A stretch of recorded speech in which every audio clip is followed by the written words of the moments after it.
როდესაც რუსეთმა დაიწყო უკრაინაში სრულმასშტაბიანი შეჭრა, მას მთელ მსოფლიოში ეშინოდათ როგორც დედამიწაზე მეორე ყველაზე ძლიერი არმიის, რომელიც მხოლოდ შეერთებული შტატების შემდეგ იყო სამხედრო ძალით. იგი აღიქმებოდა როგორც დაუძლეველი ძალა, დაუნდობელი და სასტიკად ეფექტური მანქანა, რომელიც გზაზე ყველა წინააღმდეგობას გადაუარებდა და გაანადგურებდა. მაგრამ უკრაინაში რუსეთის რეპუტაცია მთლიანად დაინგრა. მისი თითქოს და ყოვლის შემძლე სამხედრო ძალა არა მხოლოდ ვერ მიაღწია მიზნებს, არამედ წარმოუდგენელი დანაკარგებიც განიცადა. თვით მისი ყველაზე ელიტარული დანაყოფებიც კი განადგურდა, რის გამოც კრემლის დამცირებულ მეთაურებს უწევთ ცუდად მომზადებულ, მოუმზადებელ და სრულიად უმოტივაციო ჯარისკაცებზე დაყრდნობა, ხოლოდ იმისთვის, რომ ფრონტის ხაზზე კონტროლის ილუზია შეინარჩუნონ. აი ასე დაეცა ეგრეთ წოდებული მეორე ყველაზე ძლიერი სამხედრო ძალა. უკრაინასთან ომის განმავლობაში მან განიცადა უპრეცედენტო დანაკარგები, რაც მეორე მსოფლიო ომის შემდეგ არავის უნახავს. მიუხედავად იმისა, რომ შეფასებები წყაროების მიხედვით განსხვავდება, უმეტესობა თანხმდება, რომ დაახლოებით 1.300.000 რუსი ჯარისკაცი ან მოკლულია, ან დაჭრილი. არც ერთი არმია ვერ გაუძლებს ასეთ დანაკარგებს, ვერც კი რუსეთის არმია. და მიუხედავად იმისა, რომ მოსახლეობა 153 მილიონს აჭარბებს, საოცრად ეფექტური რეკრუტირების კამპანიების წყალობით კრემლს ყოველ თვე 10,000-ობით ახალი ჯარისკაცის დამატება შეუძლია თავის რიგებში. მუდმივად დანაკარგებმა სერიოზული ზიანი მიაყენა სამხედრო ძალას და მის სტრუქტურას. რადგან ასობით 1000 ჯარისკაცი ან კუბოში დაბრუნდა სახლში, ან ძიმე სიცოცხლისთვის დამანგრეველი ტრავმები მიიღო, რის გამოც ბრძოლისთვის უარგისი გახდა რუსეთის მეთაურებს რეგულარულად უწევთ თავიანთი დანაყოფების თავიდან ჩამოყალიბება. ზოგიერთი ბრიგადა რამდენჯერმეც კი მოუწიათ თავიდან გადაკეთება. და როდესაც დანაკარგების რაოდენობა გაიზარდა, რუსეთმა გააცნობიერა, რომ საკმარისი ქვეითი არ ყავდა, რათა ფრონტის ხაზზე ოპერაციები უწყვეტად გაეგრძელებინა. ამიტომაც მან მიმართა მკაცრ ზომებს და ელიტური ჯარისკაცები ჩასვა მოტომსროლელ დანაყოფებში. მოულოდნელად რუსეთის არმიის ერთ-ერთი საუკეთესო მომზადებული და ყველაზე გამოცდილი ჯარისკაცები ფრონტის ხაზზე შეტევებში გამოჩნდნენ. ეს მოიცავს რუსეთის სადესანტო ძალებს, ვდვეს პარაშუტისტებს, სპეციალური დანიშნულების ჯარისკაცებს, სპეცნაზს და რუსეთის საზღვაო კრეითებს. ეს ელიტური ჯარები ჩვეულებრივ სპეციალური მისიებისთვის ინახება, რომლებიც მათ უნიკალურ უნარებს შეესაბამება. ისინი არ არიან მიჩვეულები, რომ მათ როგორც საზარბაზნე ხორცს ექცეოდნენ და წინა ხაზზე შეტევებში აგდებდნენ სათანადო აღჭურვილობისა და ჯავშნის გარეშე. შედეგად, მიუხედავად მათი მთელი მომზადებისა და გამოცდილებისა, ამ სამივე სპეციალური დანაყოფი მას შემდეგ განადგურდა. მაგალითად, დუ მრავალი წლის განმავლობაში ითვლებოდა ერთ-ერთ საუკეთესო სადესანტო ძალად მსოფლიოში.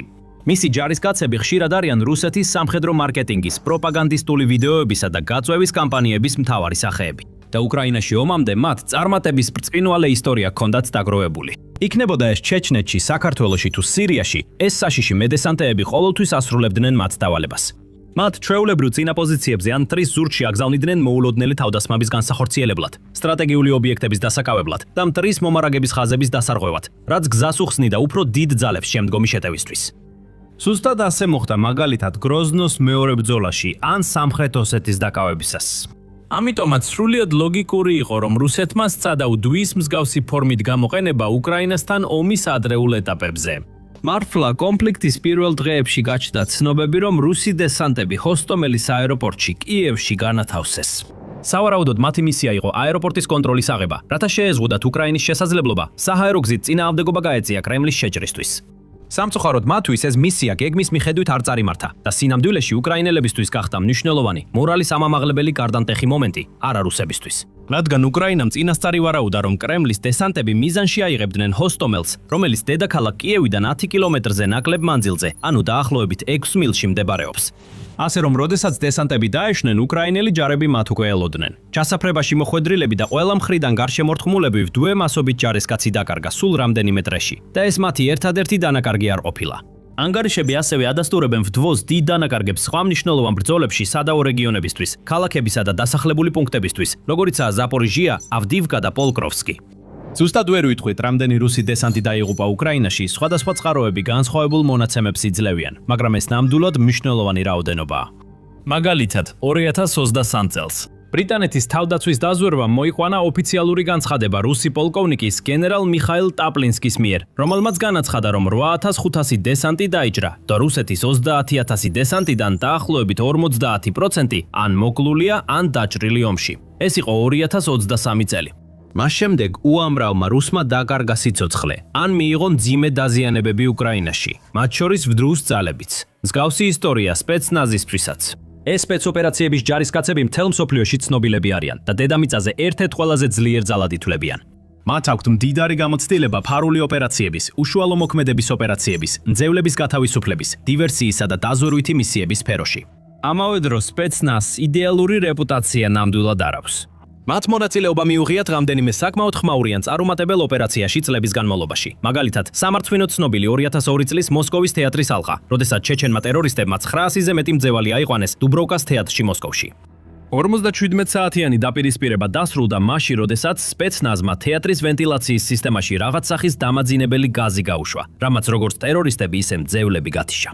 40 გათიშული ან სხვაგვარად უუნარო ტერორისტი ადგილზე მოკლეს, თუმცა 130-ზე მეტი მძევალის დაიღუპა, ძირითადად სწორედ გაზის შედეგად. ეს მოხდა მხოლოდ 6 წლის შემდეგ, კიდევ ერთი წარუმატებელი მძევლების კრიზისიდან, 1986 წელს, რომელიც ასევე ჩეჩენ მებრძოლებს უკავშირდებოდა და თავდაპირველად რამდენიმე ათასი ადამიანი აიყვანეს მძევლად.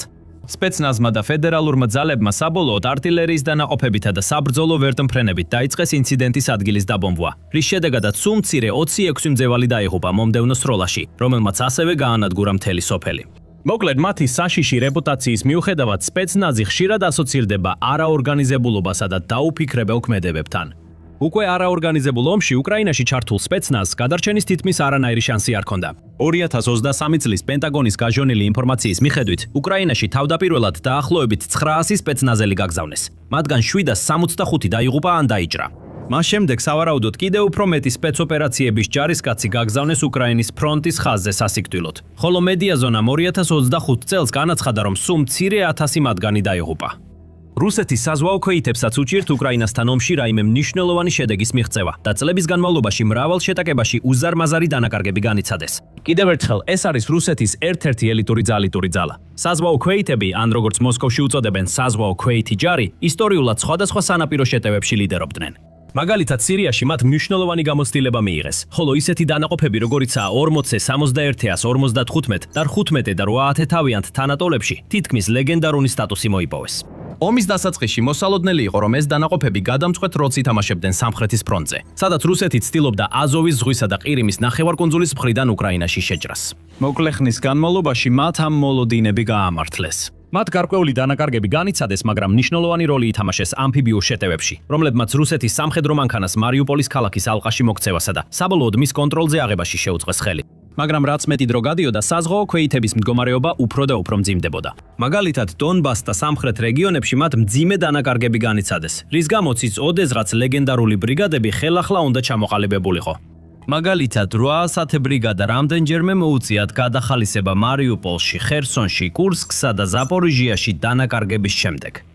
155 ბრიგადასაც მსგავსი ბედი ეწია. ზოგიერთი შეფასებით მას არანაკლებ 8-ჯერ მოუწია გადახალისება, რაც მას მთელი ომის ერთ-ერთ ყველაზე დაზიანებულ და დასუსტებულ ბრიგადად აქცევს, თავისი ძველი ძლიერების მხოლოდ ჭრილად.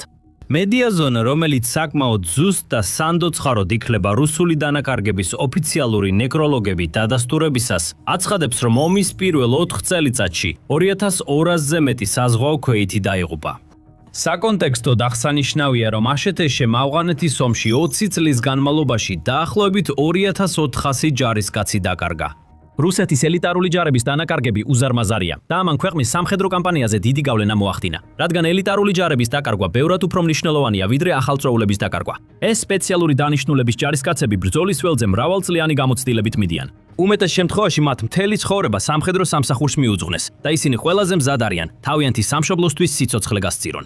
ისინი ყოველთვის მზად არიან მეტი გააკეთონ, თავით გადაეშვან ყველაზე მძაფრ ბრძოლებში, უხელმძღვანელონ შეტევას და გზა გაუნათონ მათ, ვინც უკან მიხვება. მაგრამ რუსეთს ისინი ძალიან სწრაფად უმთავრდება. სინამდვილეში თითქმის აყარავინ დარჩა. მაგრამ სანამ განვიხილავთ, რას ნიშნავს ეს და როგორ აისახება ეს რუსეთის არმიის ზოგად მდგომარეობაზე, თქვენ უყურებთ სამხედრო შოუს. თუ ჯერ არ ხართ გამოწერილი, ეხლა საუკეთესო დროა. ეხლა მსოფლიოს ნებისმიერი არმია გაუჭირდებოდა თავისი საუკეთესო ოპერატორების ამდენი დანაკარგის შემდეგ. რუსეთიც არ არის გამონაკლისი. როდესაც წინა ხაზის ჯარისკაცები იღუპებიან ან მძიმედ იჭრებიან თვითმკვლელურ შეტევებში, კრემლის მეთაურებს ეს ყოველთვის დიდად არ ადარდებთ. მათ მარტივად შეუძლიათ კიდევ მეტი კაცი მოიძიონ მათ შესაცვლელად. ყველაზე ელემენტარულ სასტავლო პროგრამებს ჩაუტარონ, ხელში იარაღი მისცენ და შემდეგ მორიგ შეტევაზე გაგზავნონ. მაგრამ ისეთი დანაყოფების, როგორიცაა ვდრო, საზღვაო ქვეითი და სპეცნაზი, ჩანაცვლება ასე მარტივად შესაძლებელი არ არის. და თუნდაც კრემლმა იპოვოს ადამიანები შესაბამისი უნარებითა და შესაძლებლობებით, მას არ აქვს დრო, რომ ახალი თაობის სპეცოპერაციების ჯარისკაცები სწორად გაწურთნას. როგორც მცირე ომების ჟურნალის ანგარიშში აღნიშნული, სავარაუდოა, რომ ახალი რუსი სპეციალიზებული ჯარისკაცები იმავე დაჩქარებულ მომზადებას გაივლიან, რასაც დანარჩენი შეიარაღებული ძალები, რაც შეიძლება გამოიწვიოს ომის დროს კრიტიკული ოპერატორების კიდევ უფრო მეტ დანაკარგს, რასაც კრემლი ვერ გაუძლებს. და ეს ყველაფერი არ არის. ესეთი მძიმე დანაკარგების შემდეგ ამ ვიდეოში განხილული 3 ელიტური ძალა რიგებს არ ღვევს. ისინი აღარ არიან ისეთი ორგანიზებულები და დისციპლინირებულები, როგორც ადრე იყვნენ. ხოლო 155 და 800 გვარდიის საზღვაო ქვეითი ბრიგადები ომის დანაშაულებში არიან დადანაშაულებულნი. არსებული ინფორმაციით ამ საზღვაო ქვეითებმა აკრძალული ქიმიური ნივთიერებები გამოიყენეს და უკრაინელი ომის ტყვეები სასტიკად დახოცეს. დესანტნიკებიც არიან გარეული. ზოგიერთი მათგანი სავარაუდოდ მონაწილეობდა 2022 წლის ბუჩას ცნობილი ხოცვა-ჟლეტაში, სადაც მშვიდობიანი მოქალაქეები პირდაპირ ქუჩებში ამოწყვიტეს. გარდა ამისა, საბჭოთა დროინდელი მოძველებული დოქტრინების გამო, რომლებიც მიკრომენეჯმენტზეა ორიენტირებული და ვრცელდება სამხედროების უმაღლეს დონეზეც კი, ელიტური დანაყოფების მეთაურებს არ აქვთ საჭირო უფლებამოსილება და თავისუფლება, რომ დარჩენილი ჯარისკაცები ეფექტურად გამოიყენონ. ეს ქმნის უნდობლობის კულტურას, რაც ესეთ მძიმე დანაკარგებთან ერთად მხოლოდ ხელს შეუშლის რუსეთის წინსვლას ბრძოლის ველზე. და ასეთი დიდი რაოდენობის დანაკარგების პირობებში შესაძლებელია, რომ რუსეთს მოუწიოს ჩვეულებრივი კრეითების გამოყენება სპეციალიზებულ როლებში, მიუხედავად იმისა, რომ მათ არ აქვთ შესაბამისი უნარები ან გამოცდილება. მაგალითად, შეიძლება ვიხილოთ ახალწვეულების სწრაფად შეყვანილნი სპეცნაზის ბრიგადაში მხოლოდ რაოდენობის შესავსებად, მაშინ როცა ვდვეს ოპერატორებს უშვებენ წინა ხაზის შეტევებში. მოკლედ, რუსეთის სამხედრო ძალები სრულ ქაოსშია და არანაირი იმედი არ არის, რომ ეს მალე გამოსწორდება. მართალია, თუნდაც ელიტარულ დანაყოფებს, საზღვაო ქვეითებსა და სპეცნაზს მიღმა გადავხედოთ, რუსეთის დანარჩენი პერსონალი უბრალოდ ვერ აკმაყოფილებს იმ სტანდარტს, რომელიც ამ ომის მოსაგებად არის საჭირო. უფრო და უფრო მისი ჯარისკაცები არა მხოლოდ ცუდად მომზადებულები ან არასაკმარისად აღჭურვილები არიან, არამედ ყოველმხრივ სრულიად უარგისნი არიან საბრძოლო მოქმედებებისთვის. მაგალითად, გავცელდა ცნობები, რომ ფრონტის ხაზზე აგზავნიან ადამიანებს, რომლებსაც აქვთ სასიკვდილო დაავადებები, ან თუნდაც აკლიათ კიდურები. ასევე მსჯავრდებულებსა და უბედურ ეთნიკურ უმცირესობებს, რომლებიც ომში მოტყუებით ან შანტაჟით ჩართეს. რუსეთი ასევე სხვა ქვეყნებშიც ეძებს ადამიანებს თავისი რიგების შესავსებად. აფრიკელ დაქირავებულებს იწვევს და ჩრდილოეთ კორეასაც თხოვს, რომ ჯარისკაცები გაუგზავნოს. შედეგად, სტატისტიკა აჩვენებს, რომ კრემლის არმია 2026 წელს თითქმის ვერანაირ პროგრესს ვერ აღწევს ფრონტის მრავალ მონაკვეთზე. მისი წინსვლა სამარცხვინოდნელია და ზოგიერთ უბანში პოზიციებსაც კი კარგავს, რადგან უკრაინის კონტრშეტევები ძალას იკრებს. და როცა უყურებ რა ტიპის ხალხს აგზავნის კრემლი საბრძოლველად და რაც მთავარია რა ტიპის სარდლებს აკანებენ ამ ჯარისკაცების ხანძვანელად, რთული არ არის მიხვდე რატომ ხდება ასე. რადგან რაც უფრო მეტი დრო გადის ამ ომში, მით უფრო სასტიკები და დაუნდობლები ხდებიან რუსი სარდლები. ეხლა სოციალურ ქსელებში ასობით ვიდეო ვრცელდება, რომლებიც აჩვენებს ამ ადამიანების სიბილწეს, რომლებსაც არანაირი სინდისის ქენჯნა არ აქვთ, როცა აწამებენ, ძალადობენ, იყენებენ და თუნდაც კლავენ მათ დაქვემდებარებაში მყოფ ჯარისკაცებს. ზოგი მათგანი გალიებში ხავთ ჩაკეტილი ან ხეებზე მიბმული. სხვებს ელექტროშოკით აწამებენ ან სექსუალურად ძალადობენ. მაშინაც კი გავრცელდა ინფორმაცია, რომ ჯარისკაცების წყვილებს ორმოებში აგდებენ და აიძულებენ ერთმანეთის სიკვდილამდე ებრძოლონ. ბევრი ჯარისკაცი ფრონტის ხაზზე ყოფნისას მძიმე დაზიანებებს იღებს, მაგრამ მათ აიძულებენ დარჩნენ და ბრძოლა გააგრძელონ, სამედიცინო დახმარებისთვის ევაკუაციის ან გაწერის ნაცვლად. მეთაურები ხშირად ითხოვენ ჯარისკაცებისგან ყოველდღიურ გადასახადებს ან საბანკო ბარათების ჩაბარებას, ხოლო ვინც უარს ამბობს, კვლავ აწამებენ ან სხვაგვარად სჭიან, მაგალითად შემდეგ შეტევაზე პირველ რიგში აგზავნიან. არსებობს ვიდეოები, სადაც მამაკაცებს აბამენ და სცემენ, აიძულებენ გაიხადონ და მხოლოდ საცვლებით დარჩნენ ყინვაში. ან კიდევ მათ აგზავნიან ბრძოლაში მოტეხილი ფეხებით, ყავარჯნებით მიათრევენ თავს ბრძოლის ველზე, გადარჩენის ნულოვანი შანსით, თუ მეორე მხარეს რომელიმე თანამგრძნობი უკრაინელი ჯარისკაცი არ გადაწყვიტა მათი დაზოგვა. კრემლის საომარი მანქანა წამების, კორუფციისა და დანაშაულის საშინელი ბუდია და მდგომარეობა მხოლოდ უარესდება.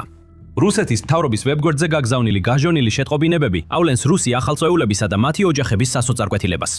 მხოლოდ 6 თვის განმავლობაში ვებგვერდმა მიიღო 12,000 საჩივარი, სადაც მეთაურებს კორუფციასა და საკუთარი ჯარისკაცების მიმართ ძალადობაში ადანაშაულებდნენ. რუსმა მკვლევარმა ალექსანდრა არქიპავამ გაანალიზა ეს შეტყობინებები, რომლებიც აღწერს ოფიცრების ბარბაროსულ ტაქტიკებს და აღნიშნა, რომ ბევრი მათგანი სიამოვნებით მიმართავს წამებას, რათა ჯარისკაცებისგან ფული აიღოს. არქიპავა ამატებს, რომ დღეს ბევრი ჯარისკაცი, რომელთაგანაც ბევრი ომში გაჭირვებული ოჯახიდან მივიდა და ოჯახის დასახმარებლად ფულის გამომუშავება სურდა, იძულებულია საკუთარი ხელფასის 80%-მდე დათმოს, მხოლოდ იმისთვის, რომ ცოცხალი დარჩეს. ახალწეულებს ფაქტობრივად არჩევანი აქვთ. ან გადაიხადონ, ან მოკვდნენ. მეთაურებმა კი საკუთარი ფასების სია შეადგინეს. $2000 ჯარისკაცისთვის, რომ მას დრონის ოპერატორად დანიშნონ და არ მოუწიოს წინა ხაზზე შეტევებში მონაწილეობა. $6000 რომ უკანა ხაზზე მსახურობდე, კიდევ უფრო შორს ფრონტის სასიკვდილო ზონებიდან. ან თვალის მომჭრელი $12000, თუ ვინმე სამედიცინო მიზეზით გათავისუფლება სურს. ყველაზე ცუდი ის არის, რომ რადგან რუსეთის ეკონომიკა ასეთ ცუდ მდგომარეობაშია და ჩვეულებრივი რუსი ხალხი ამას საკუთარ თავზე გძნობს, ფიზიკურად ყველაზე განძლე ადამიანები კლავაც ჯარში ჩაწერას აგრძელებენ და ასეთ მოპყრობას იღებენ, როგორც არქიპავა განმარტავს. სიტუაცია რუსეთში ეკონომიკური თვალსაზრისით ძალიან ცუდია. ღარიბი ხალხი ისინი კიდევ უფრო გაღარიბდნენ, ამიტომ მიდიან ომში. გადასახადები იზრდება და ახლა დიდი პრობლემაა, რა იყიდონ ვახშმისთვის და ეს არის ომის ფასი. ეს ძალიან მძიმე მდგომარეობაა რუსეთის ახალწეულებისთვის, მაგრამ ასევე მძიმე ნიშანია ქვეყნის სამხედრო ძალებისთვის მთლიანობაში. ესეთი დანაკარგებით, ესეთი კორუფციით და ესეთი დაბალი მორალით, როგორ შეიძლება კრემლს ოდესმე კონდეს იმედი, რომ თუნდაც თავისი გამოცხადებული მიზნების მიღწევა შეძლებს ომის მოგებაზე რომ აღარაფერი ვთქვათ. ამ ეტაპზე როგორც ჩანს, ისინი ფიქრობენ, რომ უბრალოდ კიდევ უფრო მეტი კაცის გაგზავნა ხორცაკებში ერთადერთი გამოსავალია. მაგრამ როგორც ედ ჯოუნსი სტრატეგიული და საერთაშორისო კვლევების ცენტრიდან აღნიშნავს, ეს გამარჯვების გზა არ არის. მე ვფიქრობ, რომ რუსები სწორედ აქ ფიქრობენ, რომ ეს ყველაზე ნაკლებად ცუდი სტრატეგია, რადგან მათ რიცხობრივად უპირატესობა აქვთ. პრობლემა, რა თქმა უნდა, ისაა, რომ ეს ისტორიულად მაღალი დანაკარგებისკენ მიდის. ეს უპრეცედენტოა მეორე მსოფლიო ომის შემდეგ. დანაკარგები ახლა იმდენად დიდია, რომ რუსეთს უკვე აღარ ყოფნის ადგილი თავისი დაღუპულების დასამარხად. ამასობაში ქვეყნის სასოწარკვეთილი ხელისუფლება სამხედრო სასაფლაოების გამოსახულებებს აბუნდოვანებს. საწოდავი მცდელობით დამალოს სიტუაციის მძიმე და მახინჯი რეალობა. ეს ასე ვერ გაგრძელდება. ეს არ არის მდგრადი. რუსეთმა ეს იცის და ამას მონაცემებიც ადასტურებს. მართლა 2026 წლის პირველ თვეებში ანგარიშებმა აჩვენა, რომ კრემლმა ბოლოს და ბოლოს დაიწყო მეტი ჯარისკაცის დაკარგვა, ვიდრე ახალი ჯარისკაცების მოზიდვა შეეძლო. ის ყველაფერს აკეთებს, რაც შეუძლია სრული მობილიზაციის გარდა, რომ გაზარდოს ცოცხალი ძალა. სთავაზობს სულ უფრო დიდ და აბსურდულ თულად ჯილდოებს და ატყუებს სტუდენტებს შეცდომაში შემყვანი რეკრუტირების ვიდეოებით. მაგრამ ეს არ მუშაობს. და უკრაინა მუდმივად ძლიერდება, უფრო მომაკვდინებელი დრონებით, უფრო შორ მანძილზე მოქმედი რაკეტებით და სულ უფრო მაღალი მორალით, რადგან მისი ძალები განაგრძობენ პოზიციების გამაგრებას და რუსების წინააღმდეგ ბრძოლას ყველა მიმართულებით. მალე კიევის სარდლები იმედოვნებენ, რომ ყოველ თვე რუსეთს 50,000-მდე დანაკარგს მიაყენებენ. ამასობაში მათი რუსი კოლეგები იმდენად დაკავებულნი არიან საკუთარი ჯარისკაცების გამოძალვითა და წამებით, რომ ომის მიმდინარეობაზე ზრუნვაც კი აღარ აინტერესებთ. ძალის ბალანსი იცვლება და რუსეთი ამ განტოლების არასწორ მხარეს აღმოჩნდა. ეხლა შეგიძლიათ კიდევ უფრო მეტი გაიგოთ იმის შესახებ, თუ როგორ იყენებს უკრაინა თავის უზარმაზარ უპირატესობას ამ ვიდეოში, სადაც ნაჩვენებია როგორ აყენებენ კიევის ჯარისკაცები რუსეთის რეგიონებს ცეცხლს რუსეთის სიღრმეში განხორციელებული დრონული იერიშებით დრიშებით და როგორ ანადგურებენ ქვეყნის ნავთობის ინფრასტრუქტურას. ან უყურეთ ამ ვიდეოს, რომ ნახოთ როგორ მოუწია თვით ვლადიმირ პუტინს აღიარება, რომ ყველაფერი ზუსტად გეგმის მიხედვით არ მიდის, რადგან სულ უფრო მეტი რუსი ამჩნევს მის ტყუილებს. და ბოლოს, არ დაგავიწყდეთ გამოიწეროთ The Military Show-ს, რათა მიიღოთ მეტი ანალიზი, ინფორმაცია და უახლესი სიახლეები, რომლებიც ნამდვილად არ გსურთ გამოტოვოთ.